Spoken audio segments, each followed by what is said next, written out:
What kind of person destroys a veteran's lifeline, tossing their letters into the wind like they're nothing? In the quiet town of Willow Creek, where mailboxes line the streets like sentinels of routine, Karen Delaney did just that. She wasn't just the head of the HOA. She was its iron fist, a woman whose sharp tongue and unyielding rules made her both feared and despised. At 45, Karen's heavy frame seemed to carry the weight of her grudges, her loud voice slicing through the neighborhood like a blade. She thrived on control, her days spent patrolling the cul-de-sacs, noting every untrimmed hedge or slightly askew trash can. But this wasn't about lawns or garbage.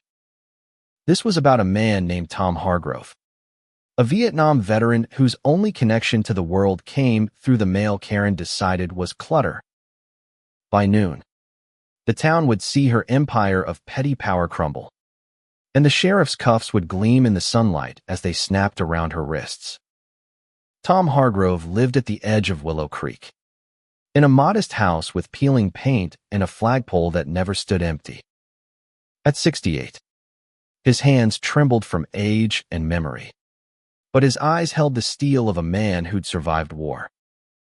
His mailbox was his lifeline: letters from old comrades, VA checks, and a monthly note from his daughter in Seattle, each one a thread tying him to a world that often felt too far away. Karen, though, saw his overstuffed mailbox as an eyesore, a violation of her pristine HOA standards. She'd warned him before, her voice dripping with condescension. "Clean it up, Tom, or I'll handle it myself."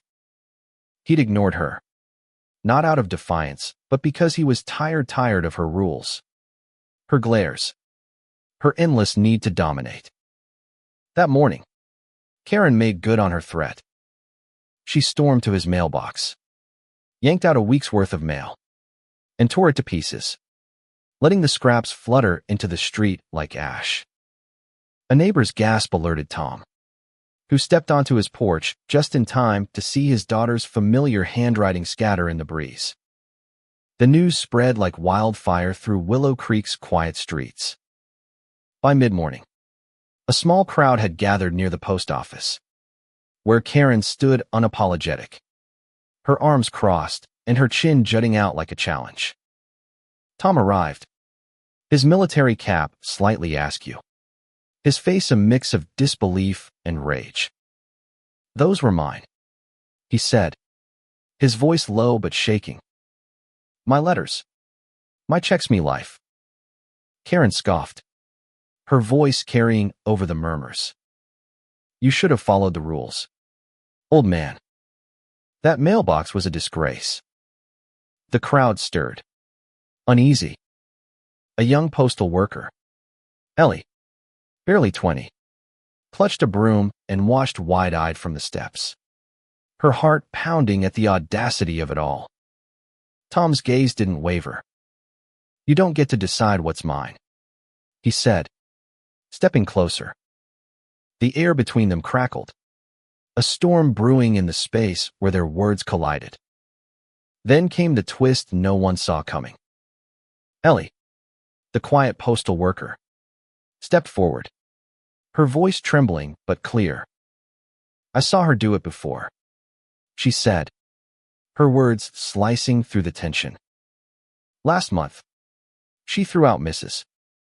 Carter's medical bills, too. I thought it was a mistake, but she laughed about it." The crowd gasped, heads turning to Karen, whose face faltered for the first time. Mrs. Carter, an elderly widow, had nearly lost her insurance because of unpaid bills Karen had deemed junk. The revelation hit like a punch, turning whispers into shouts. Karen's empire of control, built on fear and petty rules, began to crack. She stammered, "That's a lie." But the crowd's mood had shifted. They weren't just angry at her for Tom, they were angry for themselves. For every time she'd bullied them into submission over a fence height or a late fee.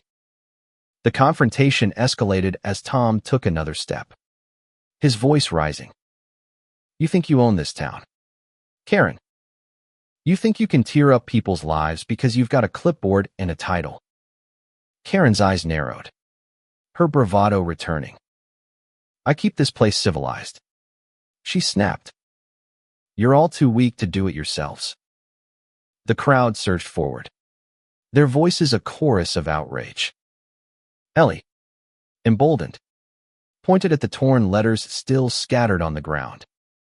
That's not civilized, she said. That's cruel. Karen's face reddened, her hands balling into fists. But before she could fire back, a new figure emerged from the crowd, Sheriff Dan Matthews, his badge glinting in the noon sun. He'd been called by a neighbor who'd seen the whole thing, and his expression was one of grim resolve.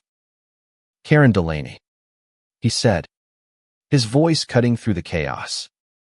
You're under arrest for tampering with federal mail. Karen's bravado shattered like glass. Her mouth opened, but no words came. The crowd fell silent, the weight of the moment sinking in. Sheriff Matthews stepped forward, handcuffs in hand, his movements deliberate. You've gone too far this time, he said, his voice steady but laced with disappointment. Karen's eyes darted around, searching for an ally, but the faces staring back were cold, tired of her reign. As the cuffs clicked around her wrists, a murmur rippled through the crowd, not of triumph, but of relief. Tom stood still, his hands trembling again, not from age, but from the weight of what had just happened. Ellie, still clutching her broom, wiped a tear from her cheek, her courage a quiet victory no one had expected. The walk to the sheriff's cruiser was a spectacle Willow Creek wouldn't soon forget. Karen, her head high despite the cuffs, tried to maintain her dignity, but her steps faltered as the reality sank in. She wasn't just losing a battle. She was losing the war she'd waged on her neighbors for years. The crowd didn't cheer or Jerthy watched in silence, their anger giving way to something heavier, something like pity. Tom stayed behind, kneeling to gather the scraps of his letters, each piece a reminder of what he'd almost lost. Ellie joined him, her hands gentle as she helped. I'm sorry, she whispered. Tom shook his head. You spoke up, he said. That's more than most. Their eyes met, a quiet understanding passing between FEMA veteran and a young woman, bound by a shared stand against cruelty. By evening, the story of Karen's arrest had spread beyond Willow Creek, carried by whispers and social media. The HOA board called an emergency meeting, and by unanimous vote, Karen was stripped of her position, her rules, her fines, her endless demands. They unraveled like a poorly knit sweater. Neighbors began talking again, not just about Karen, but about each other, about the community they'd let her control for too long. Tom's mailbox was replaced the next day, paid for by a collection from the neighbors, a small gesture that felt like a new beginning. He received a letter from his daughter a week later, her words brimming with love and news of her life. He read it on his porch, the flag above him snapping in the breeze. And for the first time in years, he felt like he belonged. Karen's trial was swift. Tampering with mail was a federal offense, and the evidence torn letters, Ellie's testimony, and a neighbor's phone video was undeniable. She was fined heavily and sentenced to community service, a fitting irony for someone who'd claimed to serve the community while tearing it apart. But the real punishment was her isolation. Willow Creek didn't forgive easily, not after years of her tyranny. Karen moved away a month later. Her house sold to a young family who painted it bright yellow, a color she'd once banned. The neighborhood breathed easier, as if a storm had finally passed. What lingered in Willow Creek wasn't just the story of Karen's fall. But the spark had ignited. Tom started a weekly coffee meetup for veterans, a place to share stories and letters, to rebuild what war and time had worn down.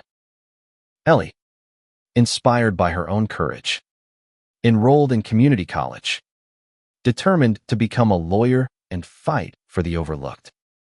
The HOA, under new leadership, became a force for connection rather than control, organizing block parties and charity drives.